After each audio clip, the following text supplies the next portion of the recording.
मी प्रियंका. शंखनाद न्यूज चॅनलच्या मराठी बातमीपत्रात आपलं स्वागत आहे. बघूयात आजच्या महत्त्वाच्या घडामोडी. येवला तालुक्यातील अंदरसूल गावातील मंगेश शिंदे या तरुणाने मक्याच्या बियांचा वापर करून डॉक्टर बाबासाहेब आंबेडकर यांचे अप्रतिम चित्र साकारत महापरिनिर्वाण दिनानिमित्त विश्वरत्न डॉक्टर बाबासाहेब आंबेडकरांना या तरुणाने अनोख्या पद्धतीने अभिवादन केले आहे. ही प्रतिमा साकारण्याकरिता 1068 मक्याच्या बियांचा वापर या तरुणाने केला आहे. हे चित्र पाहण्यासाठी त्यांच्या घरी लोकांची गर्दी गोळा होत आहे.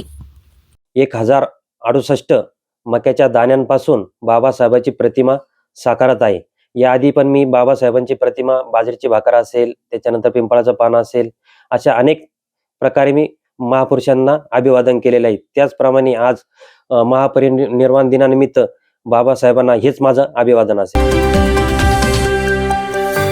मुख्यमंत्री पदाची शपथ घेतल्यानंतर मुख्यमंत्री देवेंद्र फडणवीस यांच्या अध्यक्षतेखाली झालेल्या पहिल्याच मंत्रिमंडळ बैठकीपूर्वी मुख्यमंत्र्यांनी पहिली स्वाक्षरी मुख्यमंत्री सहायता निधीच्या फाईलवर केली. पुणे येथील रुग्ण चंद्रकांत शंकर कुराडे यांना 5 लाखाची मदत मुख्यमंत्री वैद्यकीय सहायता निधीतून देण्याचे निर्देश त्यांनी फाईलवर दिले आहेत. चंद्रकांत कुराडे यांच्या पत्नीने बोन मॅरो ट्रान्सप्लांट उपचारासाठी मुख्यमंत्री सहायता निधीतून अर्थसहाय्य देण्याची विनंती केली होती.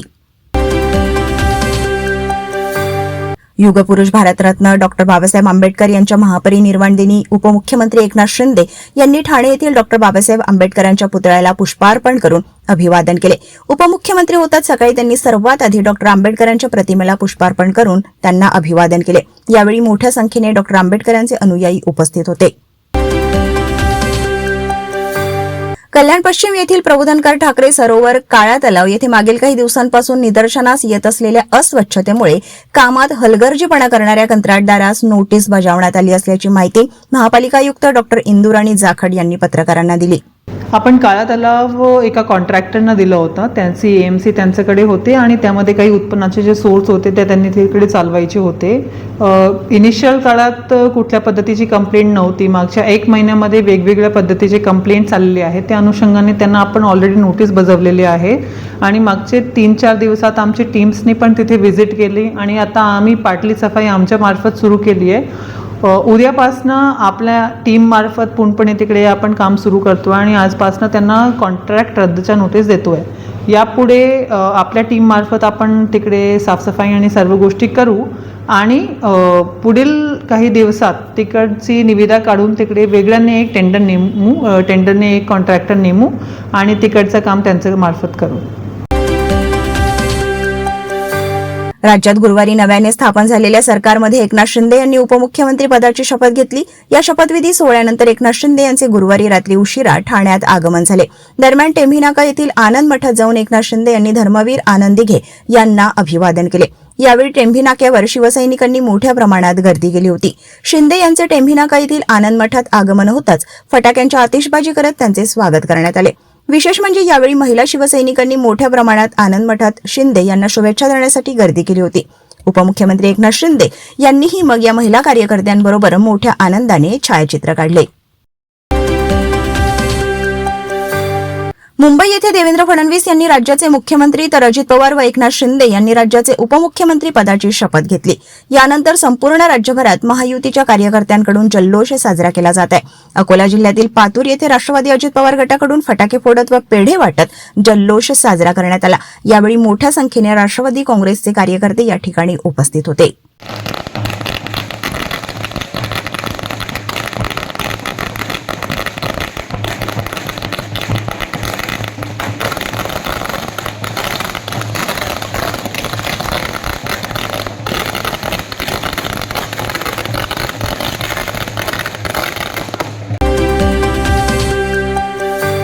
युगपुरुष भारतरत्न डॉक्टर बाबासाहेब आंबेडकर यांच्या महापरिनिर्वाण दिनानिमित्त अमरावती रेल्वे स्थानकावरून दादरसाठी विशेष रेल्वेगाडीची व्यवस्था करण्यात आली.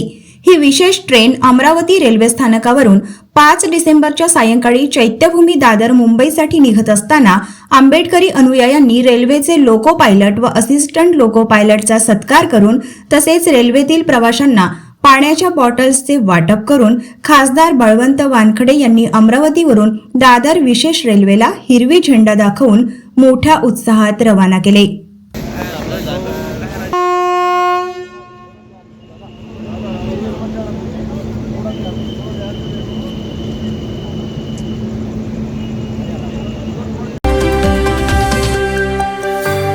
शपथविधीनंतर मुख्यमंत्री देवेंद्र फडणवीस यांनी शुक्रवारी सायंकाळी मंत्रालयात पदभार स्वीकारला.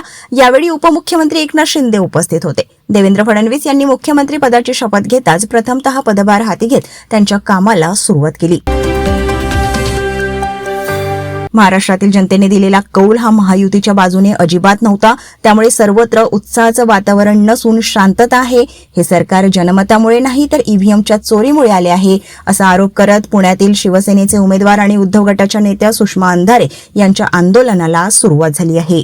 नवं सरकार जनमताच्या आशीर्वादाने नाही तर ईव्हीएमच्या चोरीमुळे आलेलं आहे, अशी आमची ठाम धारणा आहे. नवं सरकार येत असताना खरं तर राज्यात जल्लोषाचं आणि आनंदाचं वातावरण असायला हवं. मात्र राज्याच्या चौकाचौकात रस्त्यावर स्मशान शांतता पसरलेली आहे. याचा अर्थ असा आहे की महाराष्ट्राच्या जनतेने दिलेला कौल हा कौल महायुतीच्या बाजूने अजिबात नव्हता. मार्कडवाडीने एक दिशा दाखवली आणि मार्कडवाडीचा पॅटर्न पुढे महाराष्ट्रातल्या 44,000 ग्रामपंचायती राबवणार आहेत.